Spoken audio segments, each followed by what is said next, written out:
पीड़ित हैं, जो लॉकर कांड के जो पीड़ित हैं, जिनके लॉकरों में डकैती डाली है बैंक कर्मियों ने।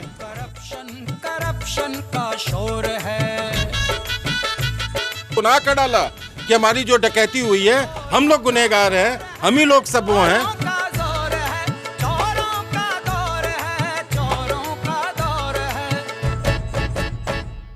चोरों से बंधी हुई चोरों की डोर है। हमें इंसाफ दो, वरना आपके परिवार को भी बता देंगे कि डकैती किसने की है। जी हाँ, ये हम नहीं कह रहे, ये कह रहे हैं धरने पर बैठे ये लोग। कानपुर में लोकर चोरी के मामले थमने का नाम नहीं ले रहे हैं। लोकर चोरी के मामले में पीड़ितों को इंसाफ की गुहार है। साथ ही आपको बता दें, बैंक के सामने धरने पर बैठे इन लोगों ने इंसाफ की मांग की है। उन्होंने कहा कि यदि हमें इंसाफ नहीं मिला तो हम आपके घर जाकर बताएंगे कि आप डकैत हैं और मासूमों के बैंक लॉकर लूटकर आप अपना पेट पाल रहे हैं। ये चेतावनी लोकर चोरी न्याय संघर्ष समिति के संयोजक सिद्धार्थ काशीवार ने पांडु नहर रीजनल मैनेजर विजय सिंह को दी। सिद्धार्थ काशीवार ने कहा कि जब तक पीड़ितों को इंसाफ नहीं मिल जाता हम चैन से नहीं बैठेंगे और बैंकों में काम भी बंद करवाएंगे। मैम, आप लोग ने देखा है कि आज हम लोग 9 दिन से संघर्ष कर रहे हैं। जो हमारे आज पीड़ित हैं, जो लॉकर कांड के जो पीड़ित हैं, जिनके लॉकरों में डकैती डाली है बैंक कर्मियों ने, उनके न्याय के लिए, उनके मुआवजे के लिए हम लोग एक संघर्ष कर रहे हैं। और हम लोग तब तक रुकेंगे नहीं, थमेंगे नहीं, जब तक इनको इनका मुआवजा नहीं मिलेगा। हमारी केवल एक मांग है, आप मीडिया कर्मियों के थ्रू आप सबसे हम लोग अनुरोध करते हैं, पब्लिक से अनुरोध करते हैं, किसी तरीके से बात हमारी प्रधानमंत्री महोदय, वित्त मंत्री तक पहुँचे और वो रिजर्व बैंक के गवर्नर से ये स्पष्ट आदेश करें, उनसे कहें, उनको निर्देश दें कि इस मसले में पीड़ितों को तत्काल पूर्ण मुआवजा दिया जाए, हर हालत में दिया जाए, उससे बचे नहीं। सबसे दुखद, निर्मम, निष्प्रह जो आप कह सकते हैं जो इस समय स्थिति है, वो है इस बैंक प्रबंधन की। एक व्यक्ति हम लोग से मिला नहीं, एक व्यक्ति हम लोग को जवाब नहीं दे रहा। 3 दिन से अब ये जवाब देना शुरू किया है, जब से वैश्य महासंगठन और संयुक्त संघर्ष समिति मिलकर इनको घेर रही है, तब से ये लोग थोड़ा बात करने के मोड में आए हैं। अभी तक तो ये इस तरह से व्यवहार कर रहे थे जैसे पता नहीं हम लोग क्या, अगर हमने डकैती हुई है तो हमारी डकैती जो हुई है बहुत बड़ा गुनाह अजीम हो गया, बहुत बड़ा गुनाह कर डाला कि हमारी जो डकैती हुई है हम लोग गुनहगार हैं, हम ही लोग सब वो हैं। जिस तरह से इनका व्यवहार था, लेकिन अब 3 दिन से इनका व्यवहार बदला है। आज हम लोग रीजनल ऑफिस में रीजनल मैनेजर से बात करने आए हैं। वो हम लोग के बारे में सुनते ही यहाँ से चले गए, भाग गए। 2 घंटे से हम लोग बैठे हैं। आप देख सकते हैं इतनी वृद्ध महिलाएं हम लोग की हैं जो पीड़ित हैं, इतनी गर्म में बैठी हैं। इन बैंक कर्मियों के अंदर नहीं कि इनकी भी माताएं होंगी, इनके घर में भी वृद्ध जन होंगे। कैसे सब काम छोड़ के सब करके इतनी खराब गर्मी में सब लोग बैठे हुए हैं, न्याय की आस में बैठे हैं। आप सबसे अनुरोध है, इन राक्षसों का, इन नर पिशाचों का आप लोग पर्दाफाश करिए, पब्लिक को बताइए कैसे राक्षसों की तरह ये। शहर में बैंक लॉकर चोरी के मामले तेजी से बढ़ते जा रहे हैं। ये मामले इतने बढ़ गए कि इन लोगों को लोकर चोरी न्याय संघर्ष समिति के नाम से एक समिति का भी गठन करना पड़ा। जी हाँ, साथ ही आपको बता दें, इन्होंने सेंट्रल बैंक ऑफ इंडिया को चोर बैंक तक घोषित कर दिया। क्या नाम है आपका? अमिता गुप्ता। क्या आपके साथ मामला हुआ है? मेरे पास परसों फ़ोन आया बैंक से कि आप अपना बैंक लॉकर ऑपरेट कर लीजिए। तो मैं कल गई, पहले तो काफ़ी देर में बैठी रही, फिर मैं नीचे गई तो जो गए वो लॉकर खोल नहीं पाए। 20 मिनट वो खोलते रहे, फिर मेरे से बोले आप खोल लो। हमने कहा जब आपसे नहीं खुल रहा तुमसे क्या खुलेगा।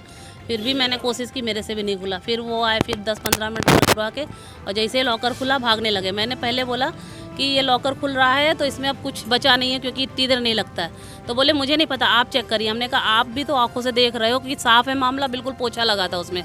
जब मैंने बोला अब आप वीडियोग्राफी, पहले मैंने बोला मैं बना लूँ, तो बोले नहीं अलाउड नहीं है। फिर मैंने बाद में बोला कि आप वीडियोग्राफी आप करवाइए, तो बोले मैडम आप जाइए, आप FIR कराइए, वहाँ से पुलिस आएगी, यहाँ पे कोई व्यवस्था नहीं है और हम क्या कर सकते हैं। और आप एक एप्लीकेशन में ये लिख दीजिए कि क्या क्या गया, क्या क्या नहीं गया। हमने कहा जो जो याद है वही, पूरा थोड़े ना, मुझे 2020 से मैंने ऑपरेट नहीं किया है लॉकर। मेरे पास 20-22 लाख का सामान गया है मेरा। अब आप क्या चाहती हैं? मैं तो अपना सामान ही चाहती हूँ भैया, पूरा ज्वेलरी मेरा चाहिए हमको। मेरे डॉलर थे, ज्वेलरी थी सारी मेरी, मतलब जो मेरा तो सारा नया जेवर है, वो पुराना थोड़ा बहुत है सास का, और तो सारी मेरी नई ज्वेलरी है पूरी।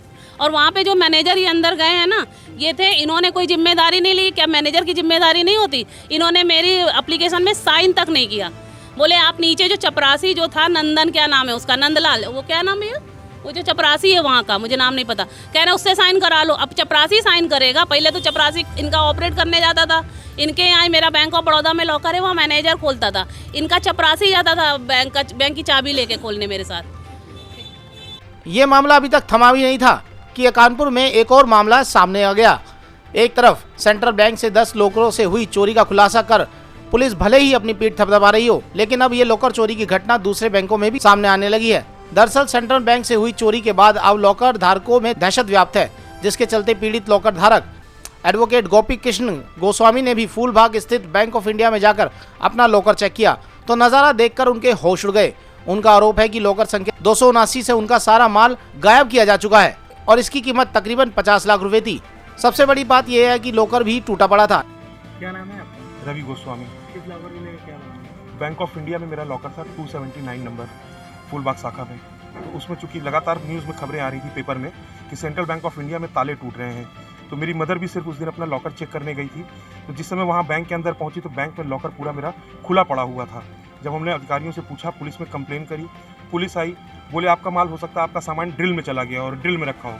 तो ड्रिल का रजिस्टर वो 2.5 घंटे 3 घंटे पुलिस के आने के बाद भी ढूंढते रहे और 2.5-3 घंटे बाद भी जब उनको ड्रिल का रजिस्टर नहीं मिला तो बोले हमें नहीं पता आपका सामान कहाँ गया, आप लॉकर खुला छोड़ गए होंगे और सामान चोरी हो गया, हमसे मतलब नहीं है। आपने कब रखा था सामान? कितने दिन रखा था? मैंने नवंबर 2019 में लास्ट मेरी मदर ने ऑपरेट किया था।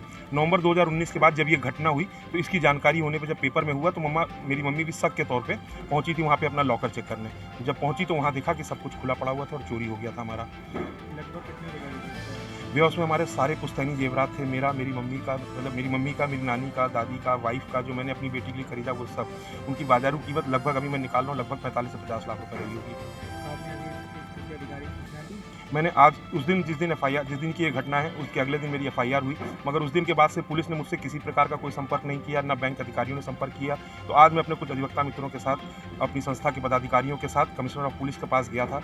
तब उन्होंने जब आज स्ट्रिक्टली कहा अभी तक बैंक का लॉकर तक सीज नहीं हुआ था, सब कुछ मैनुअल है, उसमें कुछ भी फेरबदल हो सकता है। जैसे सेंट्रल बैंक ऑफ इंडिया के मामले में हुआ कि उन्होंने तुरंत ट्रांसफर के लिए बोल दिया था, ऐसे ही यहाँ पर भी ट्रांसफर के लिए बोल दिया गया। उस दिन जब मैं पहुँचा था तब उसके बाद उन्होंने ट्रांसफर रुकवाया है और अभी तक कुछ भी सीज नहीं हुआ। तो आज पुलिस कमिश्नर साहब ने कहा है कि मैं सारे रजिस्टर वगैरह सब सीज करवा रहा हूं और अब इसमें जांच करूंगा, क्योंकि अभी तक पुलिस अधिकारी ये कह रहे थे कि पहले सेंट्रल बैंक ऑफ इंडिया की जांच पूरी हो जाएगी तब हम इसमें देखेंगे, या इसमें कोई और लॉकर में चोरी होगी तब हम इस घटना को देखेंगे। भैया ये जरूरी नहीं है कि अगर वहाँ 10 लॉकर टूटे हैं तो यहाँ नहीं हुआ, यहाँ मेरे साथ हुआ है, मेरा सारा सामान चला गया है, मेरी पीढ़ियों की संपदा थी, मेरी बेटी के लिए था वो, मेरी बेटी को डायबिटीज़ है उसके लिए मैंने बटोर के रखा है और बैंक ने मेरा सब कुछ लूट लिया। क्या लगता है आपको इसमें किसका हाथ हो सकता है? इसमें बैंक अधिकारियों का ही हाथ है। बगैर बैंक अधिकारियों के बैंक का लॉकर सबसे सेफ माना जाता है। हमने बुजुर्गों से सुना है कि जो कुछ भी हो सब बैंक में लॉकर में रखो, क्योंकि बैंक से सेफ दुनिया में कुछ भी नहीं। और अब अगर बैंक भी चोरी करेगा तो कहाँ लेके जाएं? घर पे रखे, मेरी माँ बूढ़ी अकेली रहती है घर पे, या तो मैं उनकी हत्या करवा के लुटवा दूँ, और अगर मैंने बैंक में रखा तो बैंक ने मेरा सब लूट लिया, तो मैं क्या करूँ? मैं किसके पास जाऊँ? मुझे चाहिए, मुझे इंसाफ चाहिए। इसके बाद उन्होंने इस बात की शिकायत बैंक अधिकारियों से की। जब उन्हें बैंक से कोई रिस्पांस नहीं मिला तो उन्होंने पुलिस से इस घटना की शिकायत की और जब पुलिस ने भी कोई कार्रवाई नहीं की तो उन्होंने पुलिस कमिश्नर से जाकर मुलाकात करते हुए कार्रवाई की मांग की है। अब इससे एक बात को साबित है कि आखिरकार कौन है वो बैंक के लुटेरे जिन्हें कोई भी तलाशना नहीं चाहता।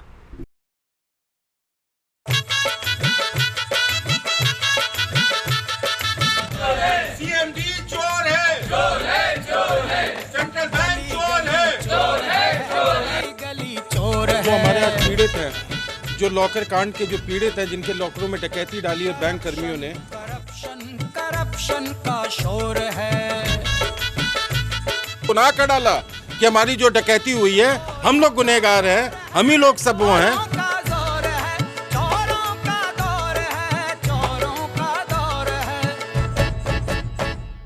चोरों से बंधी हुई